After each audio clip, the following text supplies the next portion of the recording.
কুল লাউ কানাল বাহরু মিদাদান লিকালিমাতি রাব্বি লানাফিদাল বাহরু ক্বাবলা আন তানফাদা কালিমাত আল্লাহু আকবার।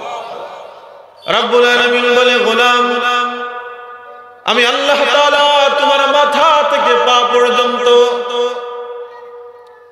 অসংখ্য অগণিত নিয়ামত দ্বারা ভরে দিয়েছি। বান্দা, তুমি তোমার মাথা থেকে পা পর্যন্ত যদি একটু গবেষণা করো, বান্দা তুমি কি দেখো না, আলাম নাজআল লাহু আইনাইন, বান্দা আমি আল্লাহ তাআলা ডগর ডগর টানা টানা দুইটা চোখ আমি আল্লাহ তাআলা তোমাকে দিয়েছি। বান্দা তুমি কি দেখো না? বান্দা আমি আল্লাহ শুধু চোখ দুটা দিয়েই ক্ষান্ত হই নাই, এই চোখ দুইটাকে হেফাজতের জন্য আমি আল্লাহ তাআলা পাপড়ির ব্যবস্থা করেছি। শুধু পাপড়ির ব্যবস্থা করেছি তাই নয়, মুরব্বী বাবাজানরা আমার, আমি যখন মাঝে মধ্যে প্রাইভেট কারে বিভিন্ন মাহফিলে যাই, মাঝে মধ্যে দেখি ড্রাইভার তিনি প্রাইভেট কারের গ্লাসের সামনে ঘড়ির কাঁটার মতো একটা কাঁটা থাকে, ওই কাঁটাটাকে তিনি নাড়ায়। কথা কেন ঠিক কিনা? জিজ্ঞাসা করলাম, ভাই এই ঘড়ির কাঁটার মতো কাঁটাটা আপনি কেন নাড়ান? কয়, হুজুর এটার নাম হলো ওয়াইফাই। এটা নাড়াই এই জন্য, জমিনে যখন চলাফেরা করি, জমিনে চলাফেরা করতে গিয়ে বিভিন্ন ধুলাবালি গুলো এসে এই গ্লাসের উপরে জমা হয়, রাস্তা দেখতে বড় কষ্ট হয়, এই জন্য ওই কাঁটা দিয়ে গ্লাসটাকে ক্লিন করি, পরিষ্কার করি। মুসলমান শুধু তাই নয়, মাঝে মধ্যে দেখি ড্রাইভার তিনি দরজাটা খুলে বোতলের মধ্যে থাকা পানিটা, সামান্য একটু পানির ছিটা গ্লাসের উপর মেরে এরপরে তিনি ওই ফিয়ার নামক যন্ত্রটাকে তিনি নাড়াচাড়া করে। এর মানে বোঝাতে চায়, হুজুর গ্লাস যখন ময়লা হয়ে যায়, এই ময়লা গ্লাসটাকে পরিষ্কার করার জন্য এই ওয়াইফাই নামক যন্ত্রটা ব্যবহার করা হয়। আল্লাহ কয়, গোলাম, দুনিয়ার সামান্য বিজ্ঞানীরা যদি একটি গাড়ি আবিষ্কার করে, সেই গাড়ির গ্লাসটাকে পরিষ্কার রাখার জন্য যদি ওয়াইফাই নামক যন্ত্র আবিষ্কার করতে পারে, আমি আল্লাহ তাআলা তোমাকে সৃষ্টি করেছি, আমি আল্লাহ তাআলা তোমার চোখের হেফাজতের জন্য তুমি যখন জমিনে চলাফেরা করবে, বলে জমিনে চলাফেরা করার সময় তোমার চোখের মধ্যে ধুলাবালুগুলো জমা হবে, আমি আল্লাহ তাআলা কুদরতি ওয়াইফাই নামক চোখের পাপড়ি দিয়া নড়াচড়া করার মাধ্যমে তোমার চোখটাকে পরিষ্কার করে দে। মন আমার দেহ খড়ি সন্ধান করি, কোন স্তরি বানায় আছে মন আমার দেহ খড়ি। ঠিক কিনা? এমন একজন কারিগর আপনার মাথা থেকে পা পর্যন্ত আপনাকে বানিয়েছে, একটা খুদ আপনি দেখাতে পারবেন না। বলেন না কেন? একজন আমার চাচা মুজিবুর রহমান, তিনি একজন ফার্নিচার কারিগর। তিনি কাঠ দিয়ে পরিশ্রম করে নিজের কালা কি, নিজের যোগ্যতাকে কাঠের উপরে তিনি অঙ্কন করেন। কথা বলেন না কেন? তো যত বড় একজন ফার্নিচার কর্মী হোক না কেন, বছরকে বছর খরচ করে যদি একটি ফার্নিচার নির্মাণ তিনি করেন, তারপরও সেই ফার্নিচারের মধ্যে খুঁত থাকাটাই স্বাভাবিক। কথা কন না কেন? কিন্তু আল্লাহ রাব্বুল আলামিন বলে, লাকাদ খালাকনাল ইনসানা ফি আহসানি তাকওয়িম। বান্দা আমি আল্লাহ তাআলা তোমাকে তাকবীমের ব্যাখ্যা আল্লামা ইমাম কুরতুবী তার তাফসীরে কুরতুবীর মধ্যে করেছেন।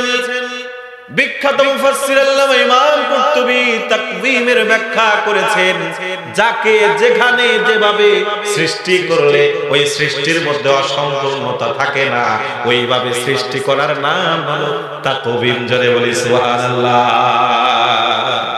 এই নাকটাকে আল্লাহ একেবারে মিডল পয়েন্টে বসিয়েছে। নাকটাকে আল্লাহ এখানে না বসায়া যদি কপালের উপরে বসাতো, মুসলমান বলেন তো কতই না ভয়ঙ্কর দেখা যেত। কথা বলেন না কেন? আল্লাহ তাআলা এই নাকটাকে মিডল পয়েন্টে বসালেন, দুইটা চোখটাকে কারো করজমণ্ডিত করে দুই পাশে বসিয়ে দিলেন। এর মানে আল্লাহ কয়, গোলাম আমি আল্লাহ তাআলা তোমাকে সবচেয়ে উত্তম আকৃতি দিয়ে বানিয়েছি। জোরে বলি সুবহানাল্লাহ। সেই আল্লাহ শুকরিয়া যদি আপনার গোটা জিন্দেগি খরচ করে করেন, আল্লাহ শুকরিয়া আদায় করা সম্ভব হবে? আরো জোরে বলেন হবে। আল্লাহ বলছে, গোলাম গোটা পৃথিবীর সমস্ত গাছগুলো দিয়ে কলম বানাও, সমস্ত পানিগুলো দিয়ে যদি কালি বানাও, গাছ নামক কলম দিয়ে লিখতে শুরু করবে, পানি নামক কালিগুলো শুকিয়ে যাবে, গাছ নামক কলমগুলো ক্ষয় হয়ে যাবে, কিন্তু আমি আল্লাহর প্রশংসা আদায় করে শেষ করতে পারবে না। কথা কন না কেন? যদি লিখতে শুরু করি কলম কালি হবে শেষ, যদি গাইতে শুরু করি হৃদয়ের সুর হবে শেষ, তবু ফুরাবে না তোমার প্রশংসা দেশ, তবু ফুরাবে না তোমার প্রশংসা দেশ। ঠিক কিনা? সেই মহান রব্বুল ইজ্জাত আল জালালের দরবারে আমরা সকলে কৃতজ্ঞ হয়ে শুকরিয়া আদায় করছি। কারো জবান বন্ধ থাকবে না, সকলে সমুচ্চ স্বরে আকাশ আর বাতাসকে প্রকম্পিত করে আমরা কালিমাতুশ শুকুর এই মধ্য রজনীতে উজাড় করব।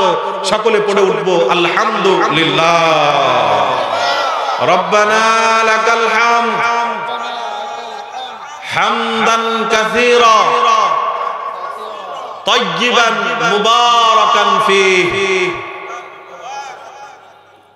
দুরূদ ও সালাম আপনার আমার নবী, যিনি আপনার আমার নেতা, যিনি আপনার আমার নবী, যিনি একদিকে ছিলেন মদিনার সেন্ট্রাল মসজিদের সেন্ট্রাল ইমাম, আর একদিকে ছিলেন মদিনার সশস্ত্র বাহিনীর সেনাপতি। সুবহানাল্লাহ কবেন না? পৃথিবীতে এমন কোন নেতা আসে নাই যে একদিকে মসজিদের ইমাম আর একদিকে সেনাবাহিনীর সেনাপ্রধান। কথা কন না কেন? এটা একমাত্র শুধুমাত্র সম্ভব হয়েছে দা প্রফেট মুহাম্মদ সাল্লাল্লাহু। সকলে জবান খুলে সেই নবীর উপরে দরুদ পড়ছি, সকলে পড়ছি সাল্লাল্লাহু আলাইহি ওয়াসাল্লাম। আমার ভাইরা, রাত এখন 10টা বাজে। আমরা বেশি সময় আলোচনা করব না, যেহেতু গ্রামের ছোট মাহফিল, বেশি সময় আপনাদেরকে বিরক্ত করব না। আমরা ঘন্টা খানেক সময় আর আলোচনা করব। আপনারা থাকবেন তো ইনশাআল্লাহ? থাকবেন তো ইনশাআল্লাহ? আল্লাহ তৌফিক দান করুন, আল্লাহ তৌফিক দান করুন। এই যুবক ভাইরা, বাজান, এই ভাই বসো না ভাই, তোমরা এখানে দাঁড়িয়ে আছো কেন? আল্লাহ তাআলা 365টা দিন আমাদের হায়াতে জিন্দেগি দান করেছেন।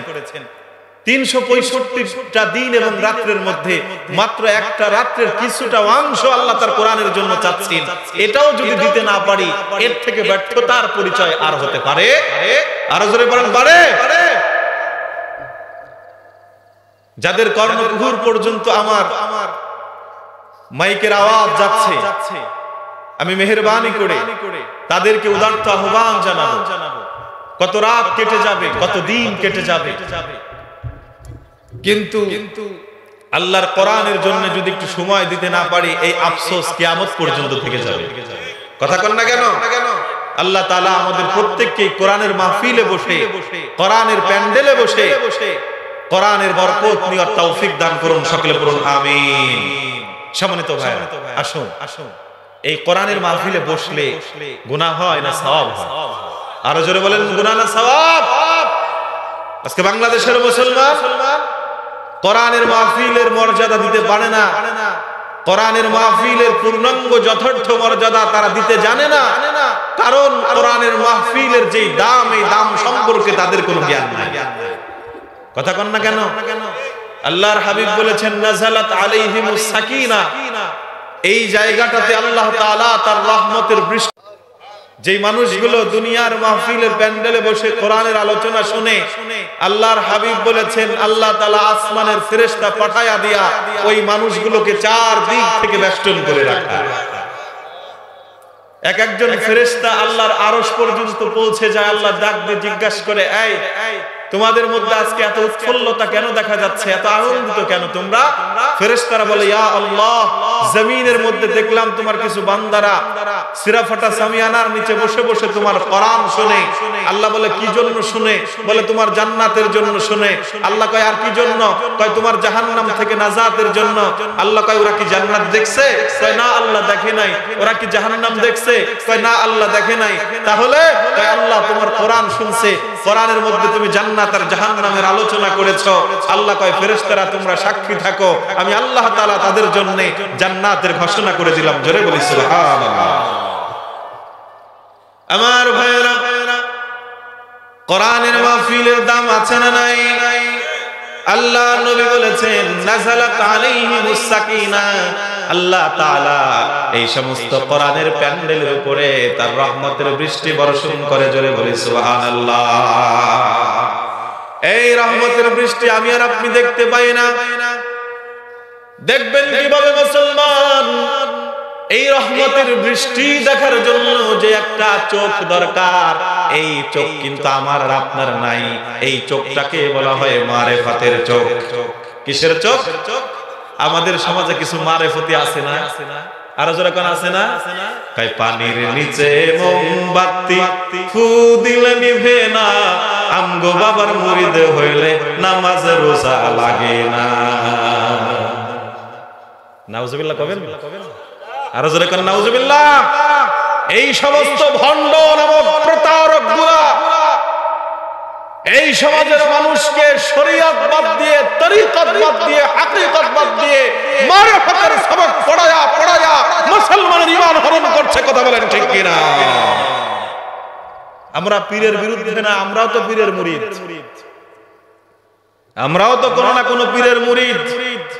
আমরা পীরের বিরুদ্ধে নই, তবে সেই সমস্ত পীরের বিরুদ্ধে জিহাদের ঘোষণা করি যারা পীর মুরিদের নামে এই উম্মতের ঈমান হনন করার জন্য মোড়ে মোড়ে, গ্রামে আর গ্রামে, গঞ্জে, শহরের মধ্যে মাজার খুলে খুলে মুসলমানের থেকে সিজদা নিয়ে ঈমান ধ্বংস করে।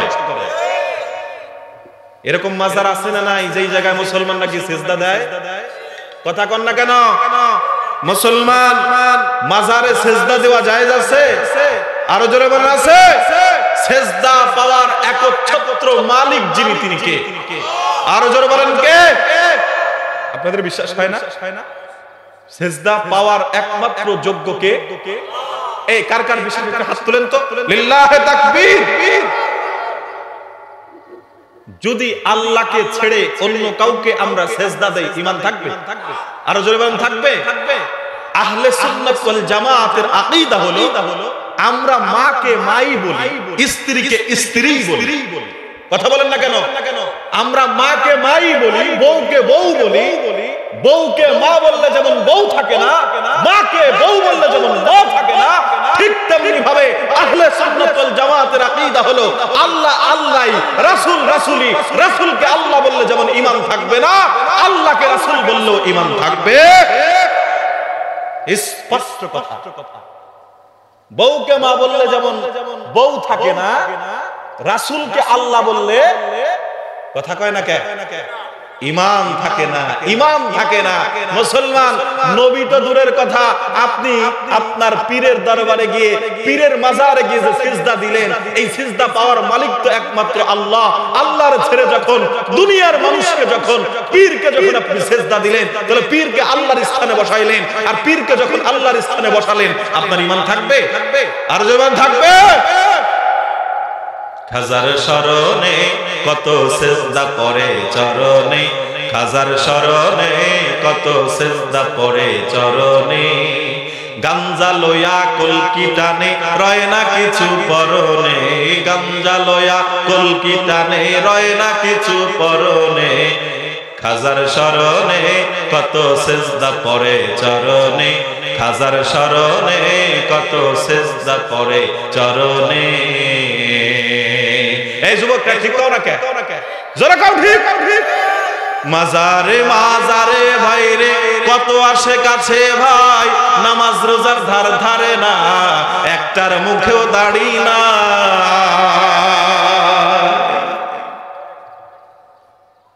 ওরা আবার দাড়িরে কয় সুন্নাত। কি কয়? দাড়িরে কি কয়? মাথায় টুপি পড়া সুন্নাত। তা কেউ যদি মাথায় টুপি না পড়ে, ওরা কি ফাসিক বলতে পারবেন আপনি? কাফের বলতে পারবেন? দাড়ির মতো ওয়াজিব আমলকে সুন্নাত বলে দাড়ির গুরুত্বকে কমায় দেয়। সুতরাং ওরা দাড়ির মতো ওয়াজিব আমলকে সুন্নাত বলে এ মানুষ এই জামানার উম্মতে মুহাম্মাদির মুখ থেকে দাড়িকে কেড়ে নিতে চায়। কথা বলেন না কেন? মাজারে মাজারে ভাই রে কত আসে কাছে ভাই, নামাজ রোজার ধারে ধারে না, একটার মুখেও দাড়ি নাই, একটার মুখেও দাড়ি নাই। গোল্ডি পারবেন সোন সিগারেট একটার পর একটা টানে, গোল্ডি পারবেন সোন সিগারেট একটার পর একটা টানে। হাজার স্মরণে কত সিজদা পড়ে চরণে, হাজার স্মরণে কত সিজদা পড়ে চরণে। ঠিক কিনা? মুসলমান ভাইয়ের আমার এই জন্যই বলছিলাম, আল্লাহর নবী বিশ্ব নবী রহমাতুল লিল আলামিন নবী আমার 63 বছর জিন্দেগীর মধ্যে নবুয়াত পরবর্তী 23 বছর জিন্দেগি পেলেন। এই 23 বছর জিন্দেগির মধ্যে যখন থেকে নামাজ ফরজ হয়েছে, বলেন তো দেখি আল্লাহর নবী কি এক ওয়াক্ত নামাজ তিনি ছেড়েছেন? আরো জোরে কোন ছেড়েছেন? আর নামাজ ছেড়ে দেওয়া তো দূরের কথা, সিরাতের যতগুলো কিতাব আছে, আর রহিকুল মাকতুম, সিরাতে মুস্তাফা, সিরাতে ইবনে হাশিম, আল বিদায়া ওয়ান নিহায়া, সিরাতে খাতেমুল আম্বিয়া, তারিখুল ইসলাম, খিলাফতে রাশেদা, অসংখ্য সিরাতের কিতাব আছে। এই সিরাতের কিতাবগুলো ওপেন চ্যালেঞ্জ দিলাম মুসলমান, সিরাতের কিতাবগুলো পড়ে যদি একটা প্রমাণ আপনি দেখাতে পারেন আল্লাহর নবী বিনা কারণে এক ওয়াক্ত নামাজ তিনি কাজা করেছেন, খোদার কসম করে বলছি জীবনে আর কোনোদিন ওয়াজ করব না। যে রাসূল হয়ে যাকে আল্লাহ রাব্বুল আলামিন দুনিয়ার মধ্যে তার পূর্ব পরের সমস্ত গুনাহ মাফ করে দেওয়ার ঘোষণা করেছেন, কথা কর না কেন? রব্বুল আলামিন বলেন ইয়াগফির লাকাল্লাহু মা তাকদ্দামা মিন যামবিকা ওয়া মা তাআখার। জোরে বলি আল্লাহু আকবার। আল্লাহ রাব্বুল আলামিন কয় পয়গম্বর, ও পয়গম্বর, আমি আল্লাহ তাআলা আপনার পূর্বের পিছনের সামনের সব গুনাহ মাফ করে দিয়েছি। জোরে বলি সুবহানাল্লাহ। নবী আমার মাসুম, কুল্লু নবিয়্যিন মাসুম। আহলে সুন্নাত ওয়াল জামাতের আকীদা, প্রত্যেক নবী মাসুম, প্রত্যেক নবী নিষ্পাপ। এ মুসলমান, সব নবী যদি নিষ্পাপ হয়, সব নবীর যিনি নবী, সব রাসূলের যিনি রাসূল, ইমামুল আম্বিয়া ওয়াল মুরসালিন নবী মুহাম্মদুর রাসূলুল্লাহ, তার জিন্দেগিতে যে কোনো গুনাহ নাই, এটা কি আর দলিল দিয়ে বুঝাইতে হবে? কথা কল লাগানো মুসলমান। সেই নবী, যেই নবীর পূর্ব পরের সব গুনাহ মাফ, আল্লাহ তাআলা যেই নবীকে দুই জাহানের সরদার বানিয়েছেন, ওই নবী যদি তার 63 বছর জিন্দেগির 23 বছর নবুয়তি জীবনের যতদিন আল্লাহ তাআলা নামাজ ফরজ করেছেন, এক ওয়াক্ত নামাজ যদি বিনা কারণে কাজা না করেন, তাহলে সেই নবীর উম্মত হয়ে খাজার নামে ভণ্ডামি করে করে মারেফতের গান গেয়ে গেয়ে গেয়ে নামাজ ছাড়ার কোনো উপায় থাকতে পারে না। মুসলমান ভাইরা আমার গভীর মনোযোগ, আল্লাহর নবী বিশ্ব নবী রাহমাতুল লিল আলামিন তিনি নামাজ আদায় করেছেন। কেমন তিনি নামাজ পড়েছেন মুসলমান? আল্লাহর নবী তাহাজ্জুদের নামাজ কিয়ামুল লাইল করে আম্মা জান আয়েশা ডেকে বলে, ইয়া রাসূলুল্লাহি ওয়া ইয়া হাবিবাল্লাহ, ওগো আল্লাহর নবী, আপনি যে এত দীর্ঘ রাত দাঁড়িয়ে দাঁড়িয়ে নামাজ পড়েন, ও উম্মতে মুহাম্মাদি, ও মহিষাপুরের মুসলমান, ও পর্দার আড়ালের মা, ও আমার বোনেরা, আজকে আমি আর আপনি বিনা কারণে কারণে নামাজ ছেড়ে দেই, নামাজ কাজা করি, অথচ আল্লাহর নবীর স্ত্রী আম্মা জান আয়েশা বলছেন, আল্লাহর নবী কিয়ামুল লাইলের মধ্যে দাঁড়ায়া অসংখ্য বার তিনি এমন সময় হয়েছে, এমন নামাজ কিয়ামুল লাইল তিনি আদায় করেছেন, ঘন্টাকে ঘন্টা চলে যায়, আল্লাহর নবী নামাজ ছাড়ে না। দাঁড়িয়ে থাকতে থাকতে আল্লাহর নবীর পা গুলো ফুলে গিয়েছে। আম্মা জান আয়েশা বলছে, ইয়া রাসূলুল্লাহি ওয়া ইয়া হাবিবাল্লাহ, ওগো আল্লাহর নবী, আপনি এতক্ষণ দীর্ঘ সময় দাঁড়িয়ে দাঁড়িয়ে নামাজ পড়েন গো পয়গম্বর, আপনার কি কষ্ট হয় না? আপনার তো সামনে পূর্বের সমস্ত গুনাহ আল্লাহ মাফ করে দিয়েছে, তারপরেও কেন আপনি এত দীর্ঘ সময় দাঁড়িয়ে দাঁড়িয়ে নামাজ পড়েন? আল্লাহর নবী আম্মা জান আয়েশাকে উত্তর দিয়েছেন, ও উম্মতে মুহাম্মাদী, একটু ভালো করে লক্ষ্য করেন বাজান, ও আমার যুবক ভাইরা, ও যুবক,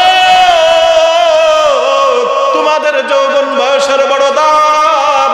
আল্লাহর পয়গম্বর বলে, কাল কিয়ামতের ময়দানে যেদিন আল্লাহর আরশের ছায়া ছাড়া কোনো ছায়া থাকবে না রে যুবক, আমিও তো তোমাদের মতো একজন যুবক, আমি তোমাদের মতো একজন যুবক, তোমাদের মতো আমার মধ্যে যৌবন আছে, কথা কও না কেন মুসলমান? আমার মধ্যে দুনিয়ার রং তামাশা আছে না নাই? দুনিয়ার ভোগ বিলাসের লোভ আমার মধ্যে আছে না নাই?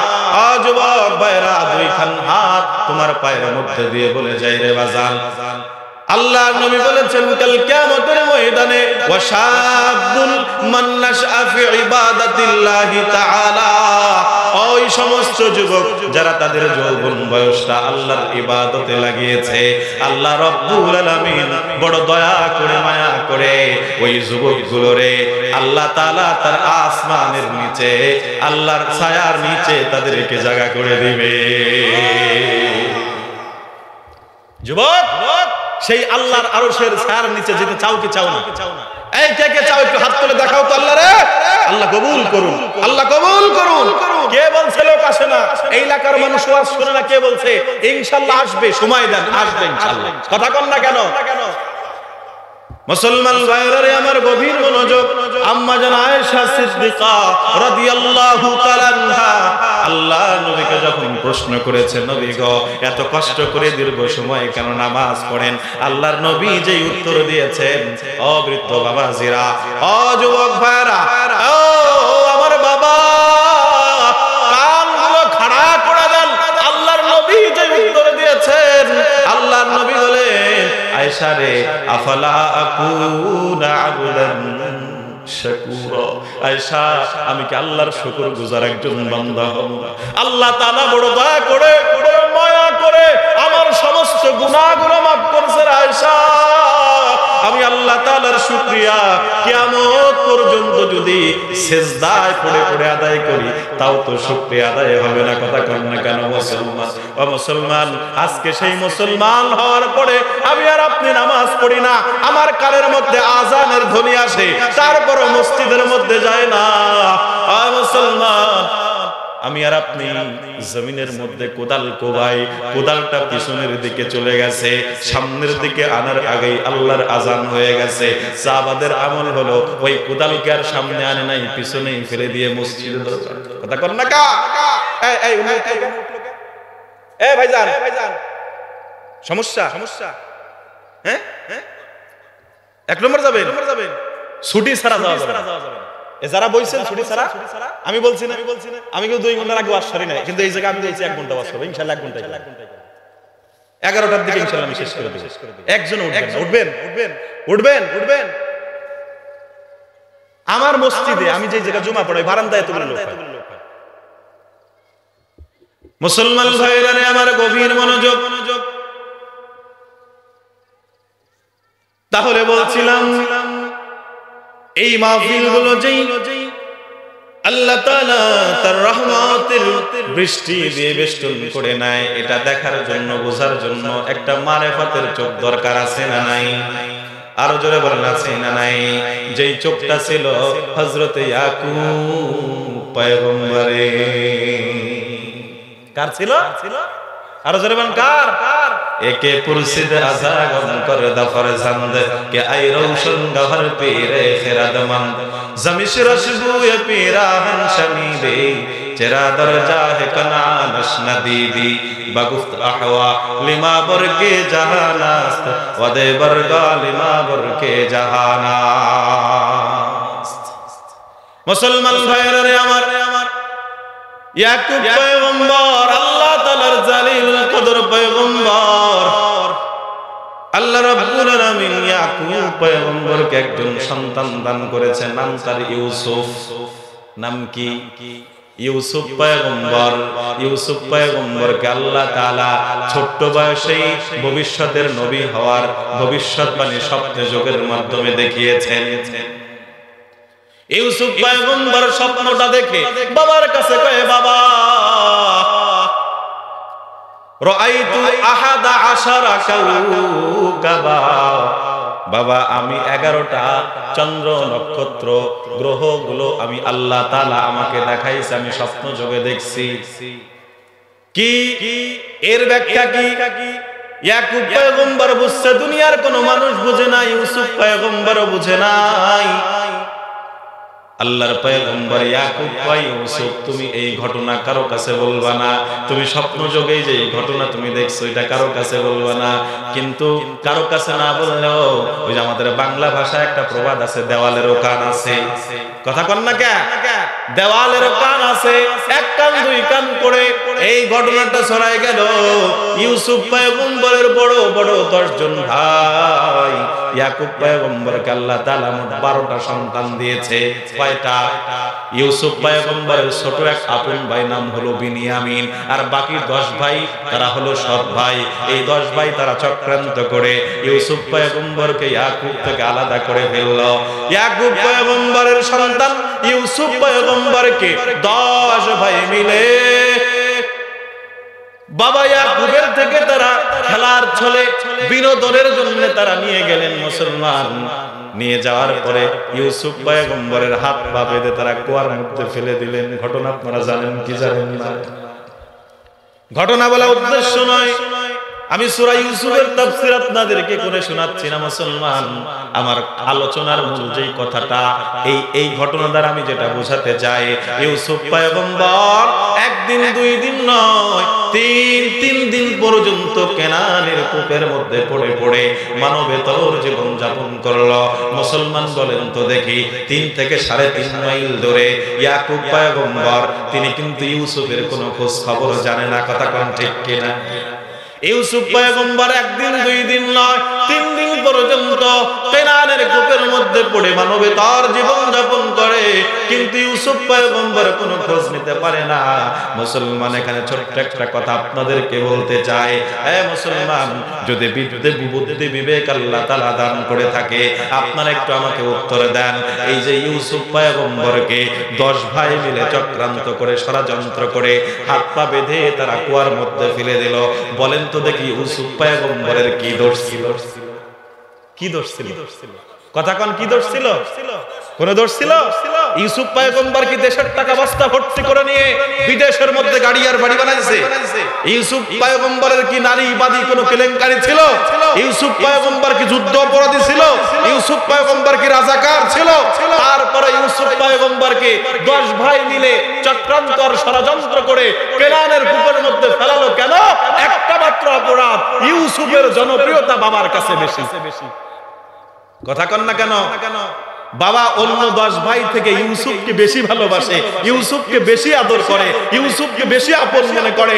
আজকে মুহতারাম হাজিরিন, উম্মতের উলামায়ে কেরাম 21শ শতাব্দীর যুগে এসে উম্মতের উলামায়ে কেরামের কোনো দোষ নাই। উম্মতের উলামায়ে কেরাম এদেশের কোনো বস্তা ভর্তি করে নিয়ে এদেশের টাকা বিদেশে পাচার করে নাই।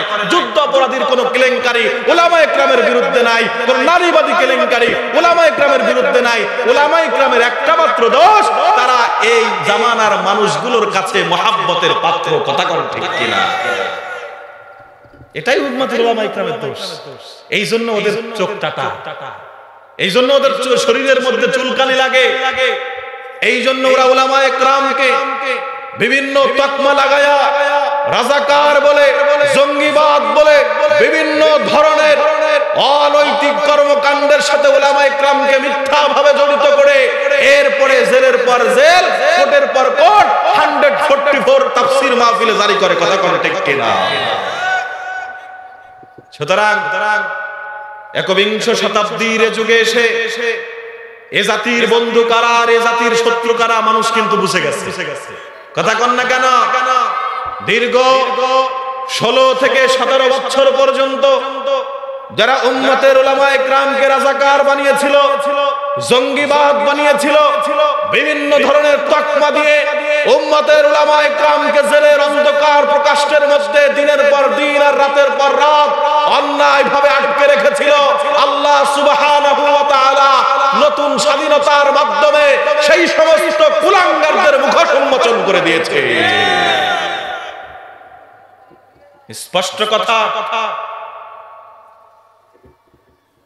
উম্মতের উলামায়ে কেরাম আমরা তো বুক ফুলায়া স্পষ্ট করে বলতে পারি, শেখ মুজিবুর রহমানকে যারা হত্যা করেছিল এই হত্যার সাথে উলামায়ে কেরামের কোনো সম্পৃক্ততা ছিল না। কথা বলেন না কেন?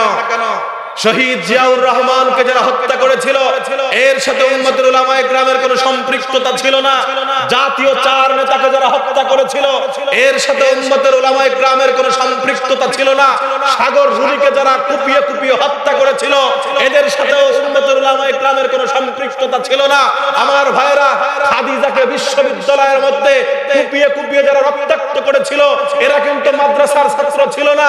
জাহাঙ্গীরনগর বিশ্ববিদ্যালয়ে আমার 100 জন বোনকে ধর্ষণ করে যারা মিষ্টি বিতরণ করেছিল এরা কিন্তু উম্মতের উলামায়ে কেরাম না। এদেশের অসংখ্য সোলার ভ্যান চুরি হয়েছে, অসংখ্য নসিমন ডাকাতি হয়েছে, অসংখ্য ব্যাংক লুটপাট হয়েছে, শেয়ার বাজার কেলেঙ্কারি হয়েছে, একটার সাথে উম্মতের উলামায়ে কেরামের সম্পর্ক নাই। সুতরাং বোঝা যায় উলামায়ে কেরাম নির্দোষ, আর তাদের নির্দোষকে দোষী বানানোর জন্য যারা দোষ করে তারা তাদেরকে নির্দোষীদেরকে দোষী বলে। কথা বলেন ঠিক কিনা? চোর চুরি করছে, চুরি করার পরে যখন ধরা পড়ে যাবে, মানুষ যখন চোরকে দাবড়াচ্ছে, চোর মানুষের মধ্যে ঢুকে গেছে, ঢুকে যায় চোর চোর চোর করে কথা কয় না, চোর চোর চোর বলে দাবড়াইতেছে কেন? যাতে মানুষ না বুঝে চোর চোর। কথা কন না কেন? চুরি করে ওরা আর চোর বলে হুজুরদের, দেশের টাকা পাচার করে ওরা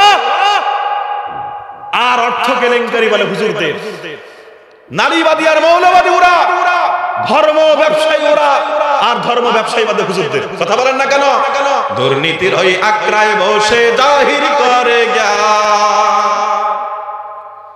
দুর্নীতির ওই আক্রায় বসে জাহির করে জ্ঞান, কলম দিয়ে কামায় টাকা আবার ধরে সাধুর গান।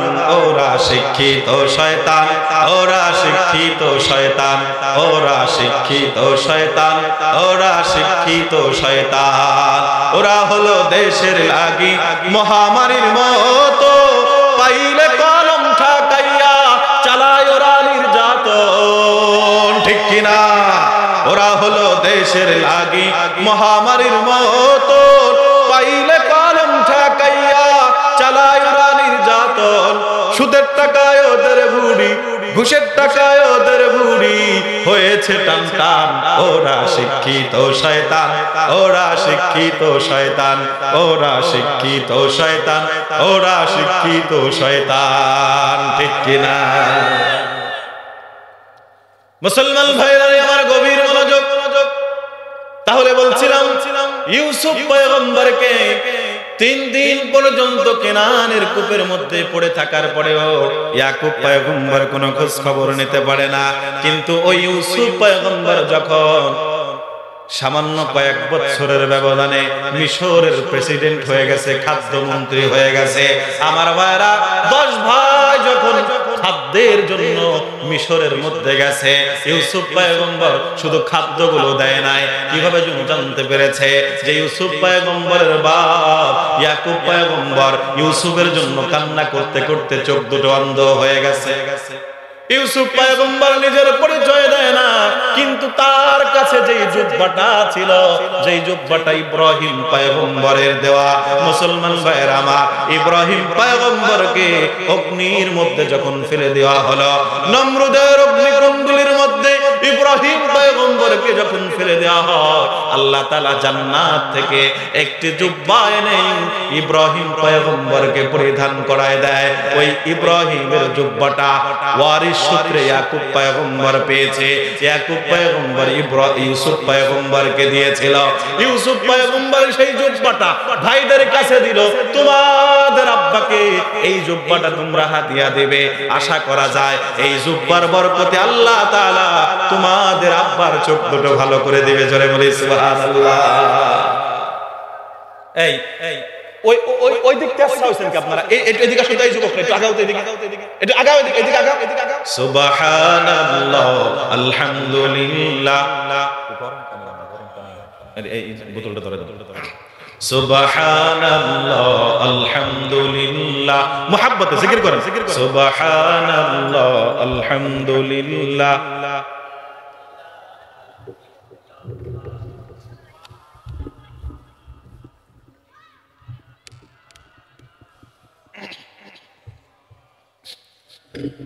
লা ইলাহা ইল্লাল্লাহ মুহাম্মাদুর রাসূলুল্লাহ সাল্লাল্লাহু।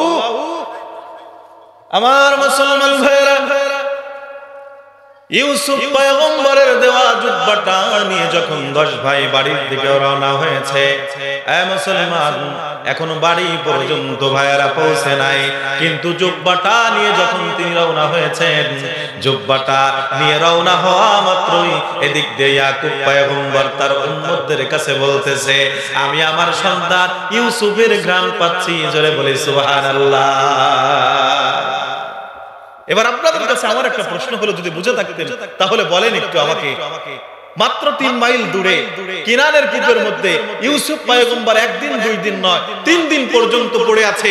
ইউসুফ পরের চোখও ভালো, ইয়াকুব পয়গম্বরের চোখও ভালো, তখনও অন্ধ হয় নাই, কিন্তু 3 মাইল দূরে থাকার পরেও, চোখ ভালো থাকার পরেও, তারপরেও তিনি সন্তানের খোঁজ নিতে পারলেন না।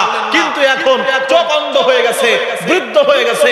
ইয়াকুব পয়গম্বরের জন্য ইউসুফ পয়গম্বর সুদূর মিশর থেকে জুব্বা পাঠাচ্ছে, আর ইয়াকুব পয়গম্বর নিজের জায়গায় বসে বসে বলতেছে, আমি ইউসুফের গন্ধ পাই। এর মানে হলো ইয়াকুব পয়গম্বরের চোখ অন্ধ হলেও একটা চোখ খোলা ছিল, যেই চোখ দিয়ে তিনি দেখতে পেয়েছেন, সেই চোখটা হলো মারেফতের চোখ। কিসের চোখ? আরো জোরে বলেন, কিসের চোখ? আল্লাহ তাআলা তার কিছু সম্মানিত ব্যক্তিকে এই মারেফতের চোখ দান করে। কথা বলেন না কেন? মুসলমান ভাইরা আমার, এই জন্য বলছিলাম কোরআনের মাহফিলের দাম আছে না নাই? কোরআনের মাহফিলে বসা দরকার আছে না নাই? কোরআনের মাহফিলে যারা বসবে, আল্লাহ তাআলা কাল কিয়ামতের ময়দানে এই মজলিসগুলোর ওসিলা করে তাদের জন্য আল্লাহর জান্নাত ওয়াজিব করে দিবে। জোরে বলি সুবহানাল্লাহ।